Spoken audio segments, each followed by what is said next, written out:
বাংলা দেখে আমরা বলি যে সাপুরিয়ারা নদীর ধারে থাকে, বাট এই দেশে শৌখিন মানুষেরা নদীর ধারে এই সাম্পনের ভিতরেই থাকে। কারণটা হচ্ছে এদের ট্যাক্স দিতে হয় না। যারা শৌখিন মানুষ এই সমস্ত সাম্পানের ভিতরে বসবাস করেই থাকে।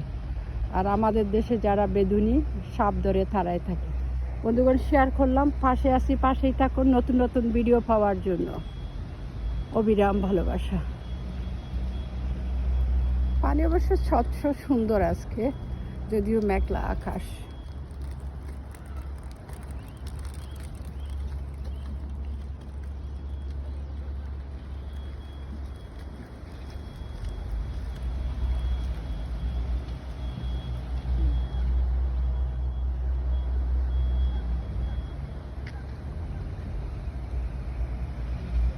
এটা হচ্ছে লন্ডন রিজনাল পার্ক ক্যানেল।